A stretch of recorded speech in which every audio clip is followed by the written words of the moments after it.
maintenant la diplomatie du Sénégal dafa régresser sur le plan mondial club.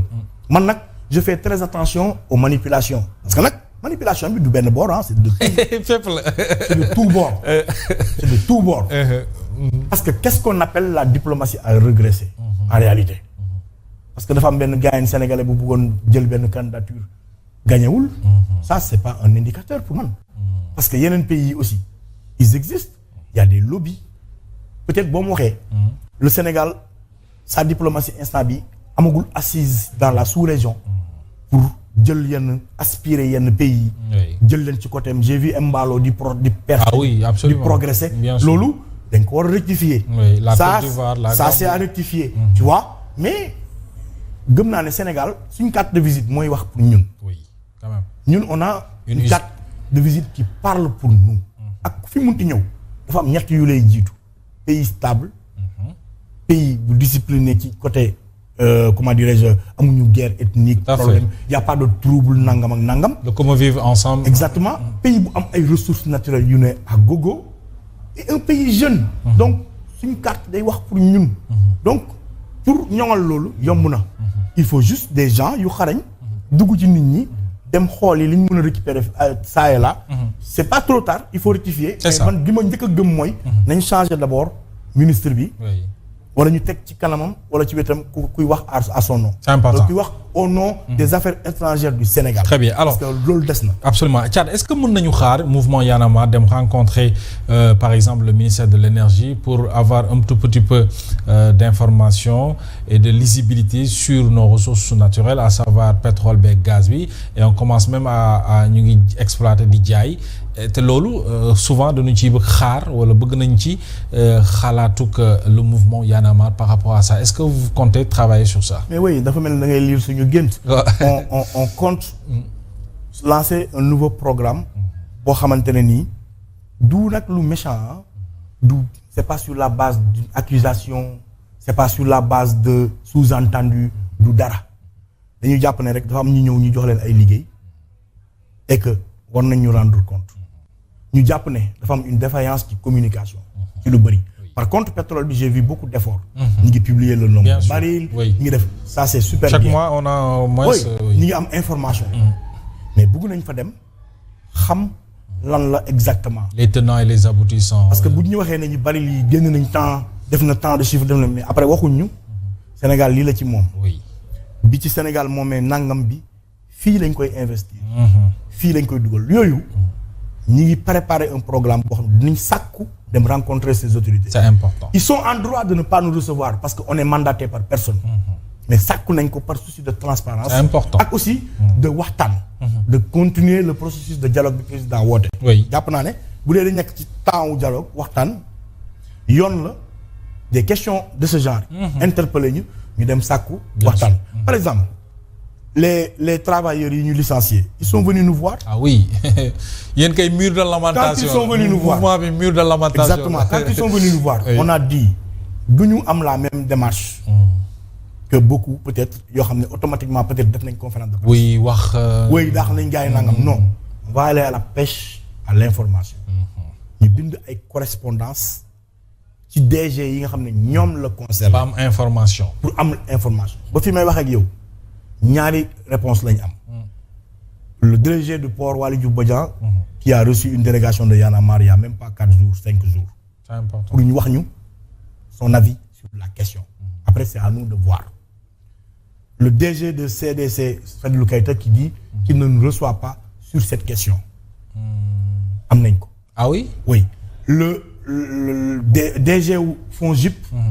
qui aussi à la dernière minute a annulé le rendez-vous la rencontre. Grand Théâtre on n'a pas eu de réponse. mais ça c'est une démarche de. CDC bi ne la du leen recevoir loolu qu'est-ce que cela vous inspire. loolu dinañ ci loolu Y'en a marre dina ci jël. waaw. jàpp nañ ne rek du yoon.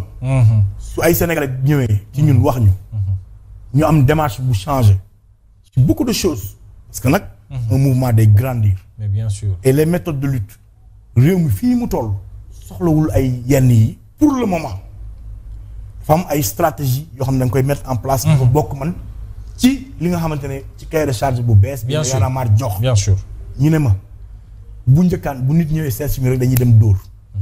cette fois-ci bu ñu nit ñëwee seet si avec une entreprise ou une société ou un truc loo xam ne daal mbirum état la nañu dem déglu l'autre partie. Adopter une autre démarche. nañu bind demande d'audience ñu dem rencontrer l'autre partie ba xam lan la ba déglu partie boobu suñu mënee def sax médiation pour ñaari parties yi toog ni vu ni su bañ déggoo. moo ñu gën a. mooy mooy maanaam waxtaan ba am jàmm. tout à fait suñu ko mënul on appréciera. su nekkee dañ jàpp ne ces gens ont été biaisés ñu ànd ak ñoom ba fuñ ñoom ba ñooñu fi ñu ci bëgg a yem. su fekkee ne ces gens là n'ont pas été biaisés directeur bi wala nanga moo wax dëgg on rappelle ces gens là à l'ordre ne leen gars yi bu leen déconner. réew mi demeewul noonu. faut pas ngeen di joxe ay information yu dul dëgg wala nangam ak nangam. ça c'est la nouvelle démarche. bu ñuy def. c'est important donc dinañ bind ay demandes d'audience yu bëri pour rencontrer beaucoup. de DG wala de ministère wala de nangam. les secteurs concernés sur des questions. maintenant nag ils ont le droit de ne pas. ñu bañ leen recevoir ñoom seen droit la. mais en tout cas ñun suñu démarche. dinañ ko wéyal. dinañ ko def luñ ci am ñu jël. mais nag loolu mooy waxtaan ba am jàmm bi. moom la ñuy primer. mais xeex ba am jàmm tamit am na. absolument bu ko laajee ñu def ko. absolument alors fi ñu jeexalee peut-être ak yow bokk na ci ces 3 questions essentielles yi nga xam ne sénégalais yi dañ leen di bëgg di leen ci dégg bokk na ci l'agriculture mbay mi inondation yi nga xam ne ñu ngi jëm ci nawet et surtout la vie chère yaa ngi koy brosser sànq instant bi sénégalais yi ñu ngi dajlu mburu dajlu ci taal par rapport ak dund gi ni mu tare. ñetti question yu am solo yooyu njàngat li ci njiitalug mouvement Y en a marre di def. bi ci njëkk agriculture jàpp naa ne am na ay jalons yu ñu teg. mais warul nekk agro business kese. waaw dañu war a gaaw. ci les souvent c'est la remarque que bi ñuy defal ministre bi. ferme famille yi dañ ci war a gaaw ak coopérative yi dañ ci war a gaaw. ba pare nañ saytu semence bi. waaw parce que loolu la ñuy jooy saytu engrais bi. oui s'il faut. non seulement duñ ci jot mais qualité bi dafay des. oui la qualité nañ ko saytu. s'il faut trouver des biologistes ñëw xoolal ñu lan la ñu xam ko ba pare nañ def des audits ISRA nañ fa auditer. xaalis bi nu mu toll lan la. ça on attend ça. mais ba pare mbayum noor mi. ana mu. ah oui mbayum noor dafa war a am. dañoo war a dal oui Sénégal war a toll foofu pour mu am. waruñu xaar ba nawet di. excuse-moi mais mbayum noor pour mu am. il faut que nga contrôler sa ndox. donc jàpp naa ne autoroute de l'eau bi xëy na su paree prendre nañ en compte ay déviations wala ay bretelles yuy dem sorti ci les zones où il y a beaucoup d'agriculture. mais pour man dama gëm ne Sénégal amul manqué wul ndox. on n'a pas un problème de l'eau xam nga problème la ñu am acheminement de l'eau vers les terres yi nga ko soxla am nañ ay eaux usées am nañ ay eaux de pluie. il faut des bassins de rétention des zones de captage des barrages artificiels mun nañ ko naaj baa ngi nii H24. oui pour teg ko ce dispositif et cherul ça ne coûte pas énormément. on a toutes les ressources donc il y a tout ça là. ba pare mbay mi moom pour ñoŋal ko pour que Sénégal dem ci autosuffisance alimentaire nañ ko diversifier te saytu semence bi xool engrais bi xam ban qualité la ñu am. inondation yi. mais vraiment les gens ne parlent que de Touba ak Dakar. oui te fekk yaatu na. mais ils ne prennent pas en compte le changement climatique ça c'est le premier facteur. adduna bi climat bi moo changé xam nga gis nga daaw amoon na problème Kédougou mooy ndox mi balloon. oui parce que eau de pluie dafa ëpp. dafa bari parce que loolu li ko indi mooy. dafa am ay changement climatique ça nag c'est pas du ressort de l'État mais du rek Dakar ak Touba moo am problème inondation Kaolack day am. yeneen dëkk dañuy am yeneen village dañuy am mais personne n'en parle yeneen dëkk yooyu xanaa ñoom existé wuñ. ah oui il faut qu'on en parle. ci Sénégal la il faut qu'on en parle. léegi nag nguur gi daf ne woon nawetu daaw bi nawetu Macky Sall la. waaw nawetu ren bi seen nawet la. waaw à coup sûr. on va voir comment ça va se passer. man jàpp naa ne. am na grosse œuvre bu ñu war a def. pour régler la question de l'inondation. C'est clair. Surtout à Dakar. oui Dakar dafa am ñaari zone de captage yu ko wër bu Sébikotane ak bu Grand Yoff. ñu am le lac qui est fii parc Hann. ñu am le lac de Cité Faysal am Technopole lac. mais il faut faire la jonction de ces 3 lacs sous les autoroutes. jaarale ko tuyauterie bi versé foofu nga créer le barrage artificiel pour ndox mi di rouler. yooyu sotti foofu nga defar ko def ko ay gradin def ay bateau taxi nga jógee Yaraax dem Pikine ak ab bateau. ambulants yi ñu recaser leen foofu super ah oui. yow recaser les ambulants foofu. ambulants yi nekk di ci mbedd bi ñu recaser leen foofu faire des strades recaser en ambulants yi def ko ay stand mu am animation guddi sax nit ñi di fa dem di jënd ay affaire ak yooyu mun na ne. foofu la réew yi toll. mun na ne. et c'est possible ce serait un lac artificiel bu ñuy créer ndox mi di fa déverser wu. mais le barrage permettrait de l'acheminer vers d'autres destinations avec la connexion d'autres bassins de rétention. Et ça c'est très possible parce qu'il y a beaucoup d'eau usée, il y a beaucoup d'eau de pluie. Oui, on peut les utiliser. loolu mun nañ ko bañ ñu ko di sànni rek. mais canal mu jëm géej. waaw kese canal mu jëm géej ndox. C'est une question essentielle pour la survie monde entier. Aujourd'hui, le Sénégal n'en fait pas partie, mais on est très proche du golfe de Guinée. Le golfe de Guinée est aujourd'hui une attraction pour le monde entier. Europe, États-Unis, amatuñ ndox, ils souffrent. Amatuñ ndox, ils sont obligés de créer un ndox artificiel. Ay eau gazeuse, ay nangam. Ñun excès guñ ci domaine boobu donc nañ ko ñoŋal. C'est ça. Maintenant, pour la cherté de la vie, ak jafe-jafe dëkk bi, sincèrement, courant cher na, carburant cher na, am na nag pomme de terre ak soble wàññeeku na.